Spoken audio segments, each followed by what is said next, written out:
what time it is. That's right, late nighters. It's 11:30 p.m.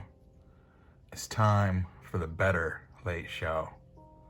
Look, we're just doing the intro by myself. I don't even have the intro people. We're just gonna show off. I got a rare triple today. A triple threat from the Master of Pain. Well, it doesn't have his name on the front, does it? Why doesn't it have his name on the front? What has his name signed there? Master of Pain, Brian Payne. Figured that today is a Monday, and it's the first big snow here in Ohio. Anytime it snows around here, I always think of Brian, because Brian's up in Alaska. So I figure he's always dealing with snow. So anytime I got, I'm whining about an inch or 2 inches falling, he's got mountains of snow that he has got to deal with up there. I think he's the one responsible for taking care of all of it, I believe. In addition to being the madman behind all these Zinc Comics and Darshan Studios. So, look, that's the big one. That's a big whole newspaper. We're gonna do that one last. We're going to go in order of size. This is Darkest Image 2 bootleg. It's got a couple of different strips that on this back. He's doing a sign for Tribe. It was like Larry Stroman's book from Image. Then he did his own. But he had this whole thing where, like, he came out when he started Tribe. He already had, like, merchandise and everything all set to go. Lady's ass is huge. Oh my gosh, Brian.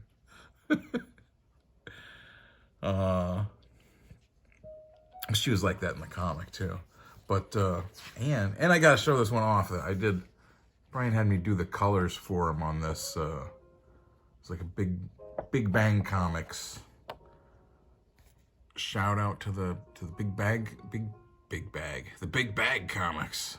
The Night Watchman and the Rooster and whoever the Night Watchman's sidekick was. He had me just color it for him, which usually not like a color in other people's stuff, but I thought it'd be fun. It came out pretty cool. I followed his guidelines of what he wanted. Worked out. But these were like different strips. Oh, Jesus. Different strips that didn't make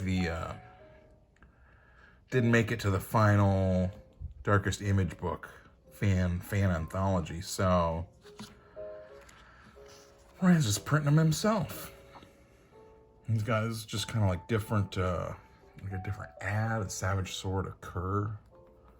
He's got this Spawn and Cerebus thing going on. Creators' rights are human rights. I think, what's the other one in here?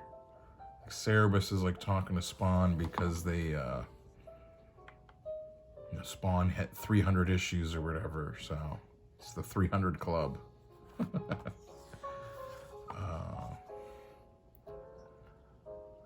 don't know, I'm not really quite sure. Listen, Todd, tell Sims Todd says hello. Spoil sport. Got a Shadowhawk.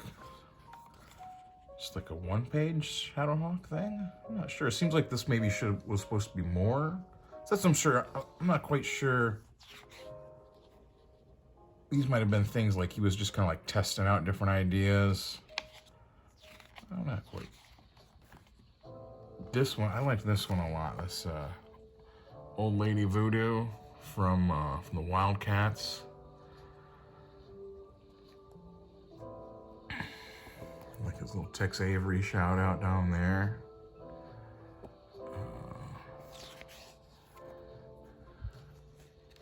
And then he's got this weird kind of this one's only like 2 pages. So this one I'm not quite sure like if some of them maybe like he was like working through things and then like kind of abandoned them, or like it was just like a little two-page short strip. I do like Payne's stuff in color is always pretty fun. Gives it that little extra added depth, and that's color by M.F. Troy. I think that's on all of these, actually. That's when it says Jerome Cavanatan. Oh, and I think this one, the Spawn and Cerebus, is Brian Payne and James Winsor Smith. Okay, but anyways, his prophet thing here is so weird because it's just like, it's like they're having a discussion and they start arguing about like some sort of like Bible stuff. What if there was something before the Big Bang or not? It's kind of weird. And then it's like they're in some sort of meeting or whatever. Except here has it in that. Then on that sad note, I move that this meeting be adjourned while we're alive. This guy's like thinking, he's like, good God, Prophet's closing prayer winds up with the board debating theology every time. So this is supposed to be like the Berserk team, the Berserkers from In Youngblood, I guess. And this one, I'm not really sure who this guy is at all. Sharun, alias Bloodbow? I don't know who this guy is at all. I like the colors. It makes me think of like Tron or something. I have no idea who that is. And then the next page is just this weird thing about Alan Moore and words and a world not created by any supreme being but by language. Welcome to the world of Mythopolis. So yeah, just like a fun little collection, not just a promo, not for resale, you know. I dig it. This next one, this is Red Mosquito, issue number 1. It says, warning, this comic bites. It's a mosquito. Doing his own series because you demanded it. So I like, it's like, it's all black and white. So I like that the cover is just like this stark black and white image too. Like, this is, I think this is like a self-portrait of Mr. Brian Payne there, wandering on the beach of, I would assume the beach up in Alaska, I guess. Kind of reminds me of like the Big Lebowski, the dude. But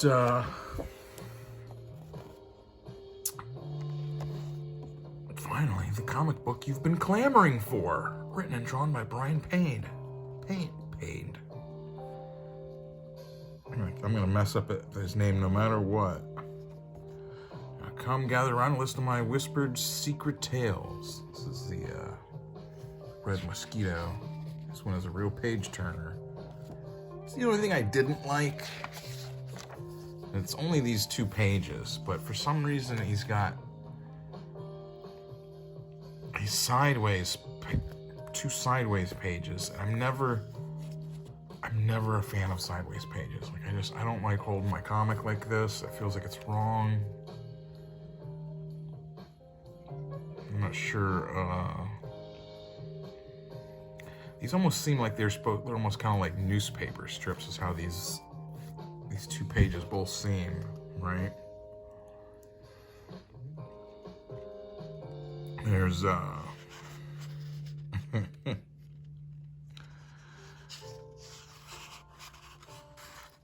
it's the thing that I like about this, between this one and the newspaper here, is that Brian creates this real sense of this place. And it's this place that's like Alaska, but like, it's hard to explain it beyond that. Like, it's the small towns up there and just all these bizarre characters that he has. He doesn't have any powers, and he's never actually fought crime, and yet they still call him a superhero. Red Mosquito deters thieves, breaks up bar fights, and helps feed the homeless. What's the problem?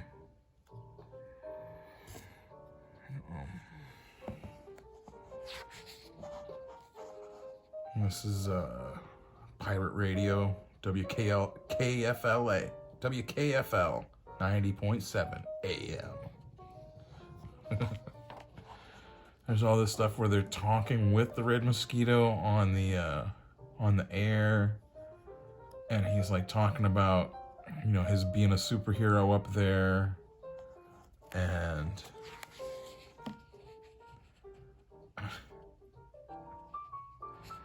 let's get serious for a minute. Are you a genetic mutation or a product of a mad scientific experiment? Are you a vigilante that uses martial arts and high-tech gadgets to mete out justice, or do you have superpowers?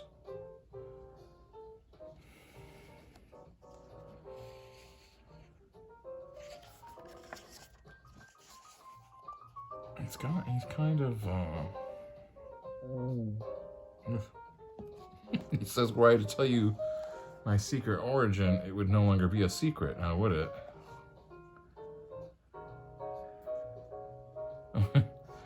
Perhaps if I share a secret of my own, you'll decide to tell us yours. I think this radio station is haunted.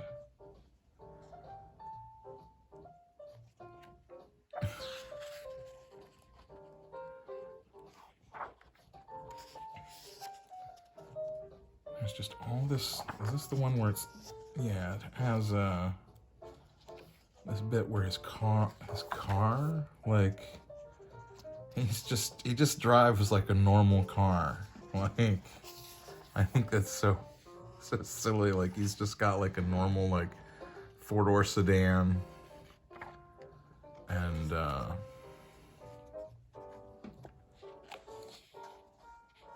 he's in the car and he's listening to the radio, that pirate radio station, 90.7. I kind of wonder if that's like an actual radio station up there. It's like, it's kind of like the feeling that I get.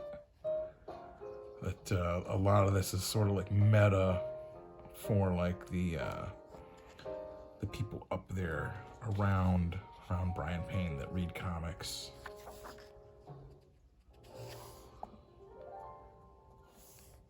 Yeah, there's a bit where he gets kidnapped by aliens, but they're like, it's like a telepathic thing, and then he's like back at his car.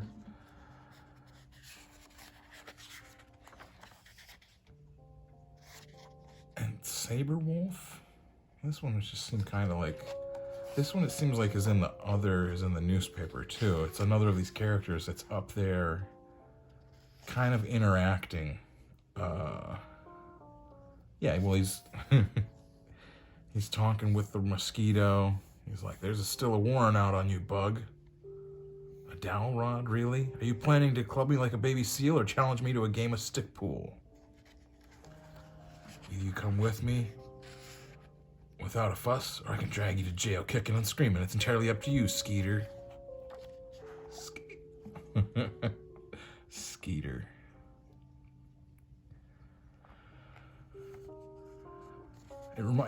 It really reminds me. It's more pronounced in the newspaper comic. But it reminds me of like if David Lynch was doing like comics and set in Alaska. Like, he would just have all these odd characters that are interacting and arguing, and like, it has an ad for yurts. Last Frontier yurt. You put in some little schematics of Red Mosquito's mask, his Mosk mask, and his needle nose gas gun, aka the Brick. Something about weird Eskimo ice cream is whipped fat mixed with wild berries, fish, and sugar. I don't know. Akatak? I don't know if that's how you say it, but I don't know if I would try it, I guess. I'll try anything, probably. All right, and we'll show off the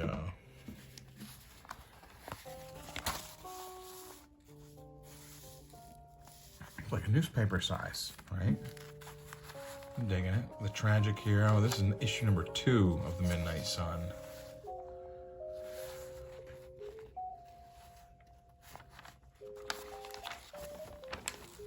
It's got the blue call. This really shows up good like that. This reminds me of definitely like The Question, or like almost like Rorschach or something, you know, that kind of like strange, maybe paranormal detective kind of story.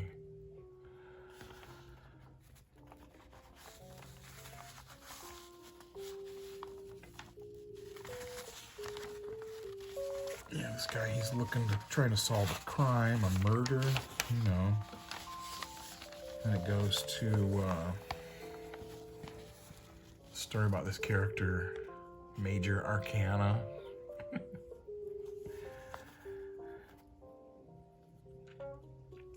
The only thing I wasn't quite sure, I guess this would be, maybe you're supposed to read this one, and then read this, and then read this one, and this one. All of these characters are up in Alaska, as I said. Like, they're all...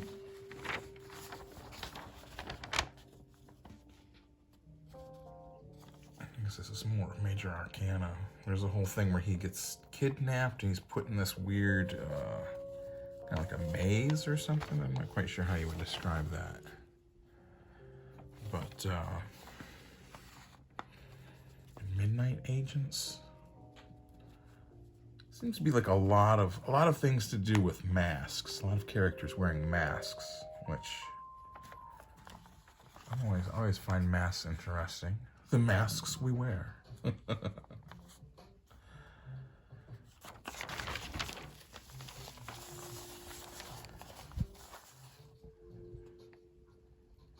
Tragic hero questions the Queen of Mictlan in the bard's voice.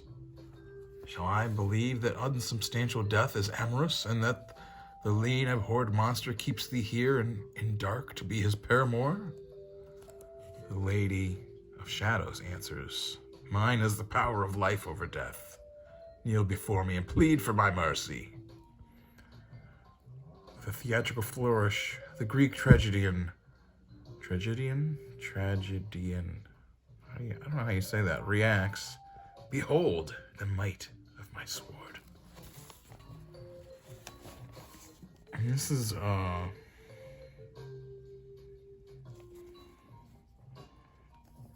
hero is now fighting his fiercest battle for his life against the Lady of the Dead. An injection of a new experimental compound revives the trooper. Rising, the tragic hero confirms, "Oh, Paramorpha, it's you!"